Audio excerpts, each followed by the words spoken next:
Okay, today I'm showing part 2 of my 1961 Hall of Fame run. So the part 1 video aired a couple days ago. If you didn't watch that and you like this one, please go back and watch that one as well. Part 1 had the first 21 cards in the set. This one will have the second 21 cards in the set. And in case you didn't watch the other one, brief introduction. There's 87 cards that I have. There's 84 Hall of Famers plus the 3 Maris cards. It took me 10 years to complete this set. I was really looking for the best card I could find for each card, and was able to afford cards when I started this, when there was a lot of really nice 61s out on the market at the same time that I could never afford today. So I really enjoyed putting the set together. It was a great journey, and I really appreciate every card I have in the set and just love looking through it and really having fun sharing it with you. So I'll turn the camera around and I'll show the second 21 cards from 1961. Okay, the first card in part 2 is another Hall of Fame manager, this one Whitey Herzog, and happens to be another Kansas City Athletic.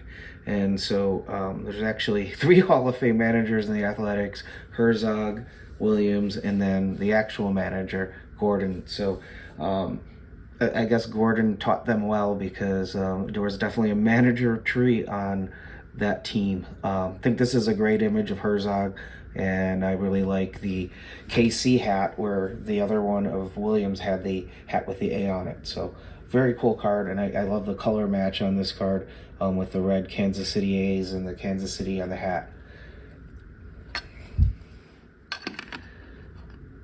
This was the final card to complete my run, so 10 plus years working on it, and Matthews was the final card. I actually wasn't looking for Eddie the entire 10 years. I had a raw one from my childhood collection, but it just wasn't quite up to par with the other cards in the set, so I decided to upgrade it maybe 5 years into working on the set. But this one's really tough to find, nicely centered. It's definitely an off-center card, so double D if you're watching, and you ever finish your centering scale. I think Matthews probably will be one of them that shows up is a little bit tougher than most of them for 61, which generally has pretty favorable centering compared to the other sets in the 60s.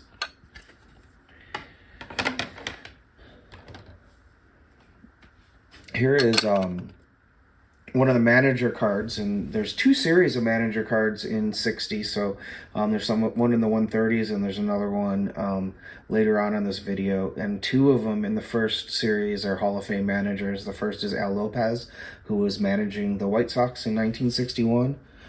These kind of have the orange coloring coming back from the 1960 rookies on the bottom, and then the red and blue in a logo in the middle. Kind of definitely looks like a 60s type logo on these manager cards.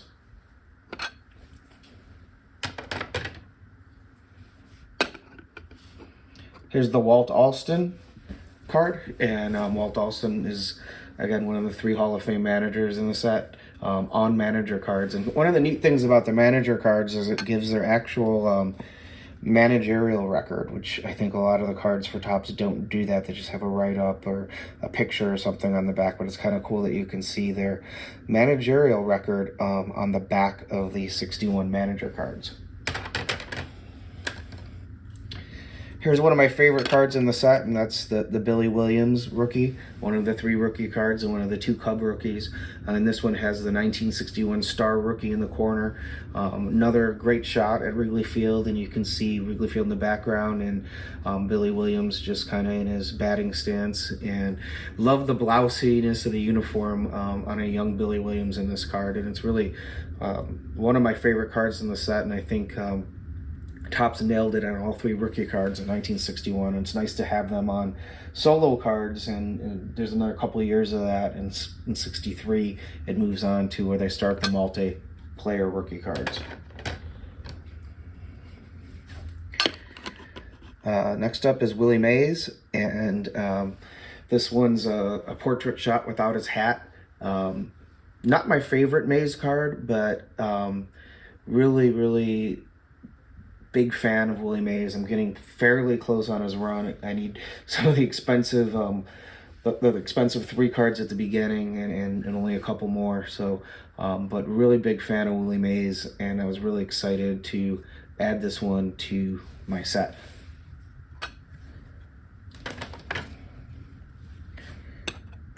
Here's the Whitey Ford, and as I said when I showed the Maris card, the Yankees cards seem to have this really dark background in 1961, and it makes them a little more condition sensitive than most of the set. And the reason being is there's a lot of times a lot of snow in that black background around the portrait shots of all 3 of those Yankee players. So I was excited to find this one without the snow. It took me a while to find one that was both centered and didn't have snow in the background. So one of the tougher cards, I think, in the 61 set to get in nice condition.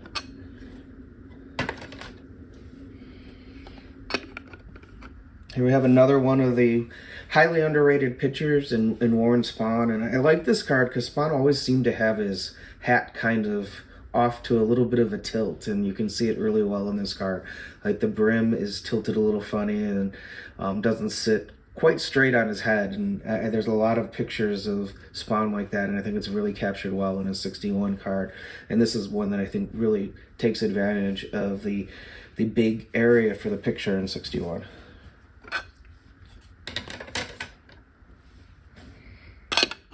Here we have one of the multiplayer cards from 61 with the Hall of Famer on it, and this one has Koufax. It's Koufax and Padres, and I like this one because it seems like Koufax is in a really good mood in this picture, and I think he might be laughing because Padres is trying to show him how to pitch as Padres shows him that grip. But 2 really great pitchers for the Dodgers, but Koufax is the reason that I have this card.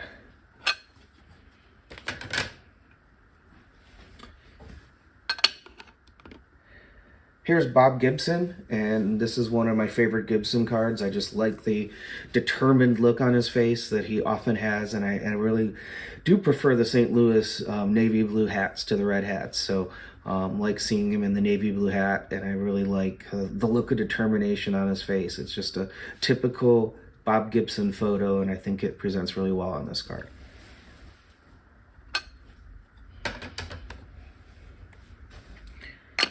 So here's the 3rd of the Hall of Fame managers, and this one's Joe Gordon. He was a manager of the Kansas City A's, so he must have been doing something right to get 2 Hall of Fame managers that were playing for him on that team. So kind of a cool managerial tree.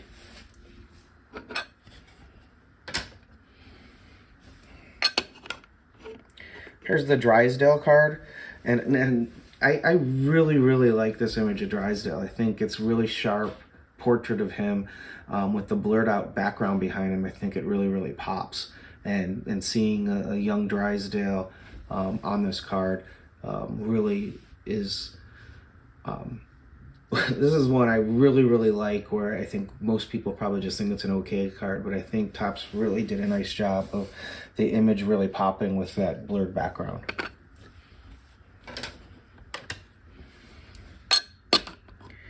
Here's the Yastrzemski card, and this is Yaz's 2nd card, and it's actually the same image as his rookie card. I think this is slid to the right as I've put stuff on here. But it's a weird card because it's actually a drawing of Yaz instead of a photo, and so they use that same picture for 60 and 61, but you get to see a little more of the photo in this one because in 1960 it's in a circle on the rookie card. This one's also a star rookie like the Williams, and I'm a real big fan of this card.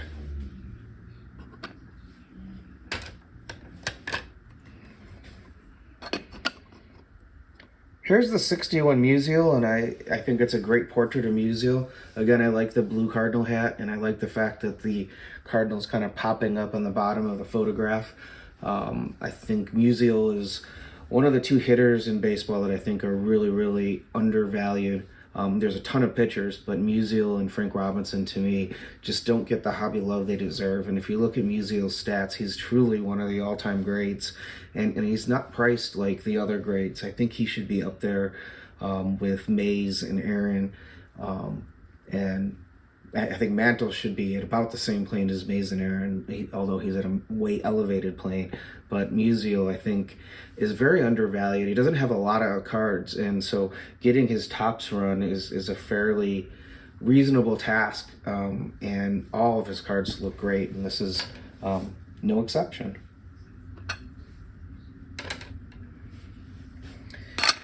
Here's the key card to the set, and it's actually more expensive than the 3 rookie cards, and that's the Mickey Mantle. This one I bought at a national in Chicago, 3 nationals ago in Chicago, so I don't remember which year that would have been. It was one of my biggest purchases, and I actually bundled this with a few other cards, one of them being the Spawn All-Star, which is the last card in the 61 set. So was really excited to find this Mantle, and again, I tried to find all 3 of the Yankees without snow in that black border, and I was able to do that on this Mantle card, and I'm very proud of this one. The next 3 cards are the World Series cards, and this is one of the 5 Mantle cards in the set. And so the 60 World Series, Mantle slams 2 home runs in Game 2. And the World Series cards, I think they did a really great job in the 1961 set. 3 of the 7 World Series cards have Hall of Famers on them, Mantle being one of them. But I really like what they have on the back of them, and they have the kind of write-up of the game and how each team scored, and then the line score, so you can see on this one that the Yankees were all over Pittsburgh and won 16-3. So just a slugfest for the Yankees in this game, powered by the legendary Mickey Mantle.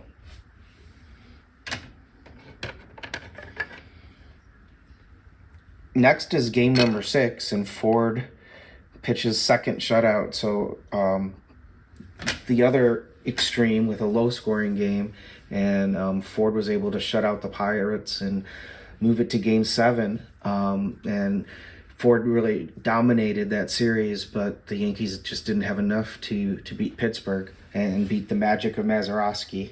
And then the next card is really one of my favorites in the set, and it shows Mazeroski hitting the game-winning home run in the Game 7 of the World Series, and I really love this card because it's him just about to get to home plate with his whole team ready to explode onto him and celebrate that the Pirates beat the Yankees and win the 60 World Series. So really, really well done card by Topps. Staying horizontal, the next one is one of the multis, and this one has 2 Hall of Famers on it. The highly underrated Early Win, and then the Sox Hall of Fame manager Al Lopez along with Herb Score. So pretty cool card with Al's Aces. I like the name of it, and this one is one of the multis. As you know, I love multiplayer cards. I'm working on getting every multiplayer card with a Hall of Famer on it, and was working on that long before working on a lot of the Hall of Fame runs going back to my childhood. So adding any multiplayer card with Hall of Famers always excites me. So this Al's Aces card is a really cool card in the 61 set. Next is the Sandy Koufax card, and I think it's a really good looking Koufax. It's a pose he uses a couple times, and I think Topps used this picture for a few different cards, some of them in the smaller photos, but I think this one presents really well with the extra real estate for the photo, and I just like Sandy at the ready with his glove, kind of getting ready to field the ball in this pose shot, but I think you really get a good look of Sandy Koufax on this card.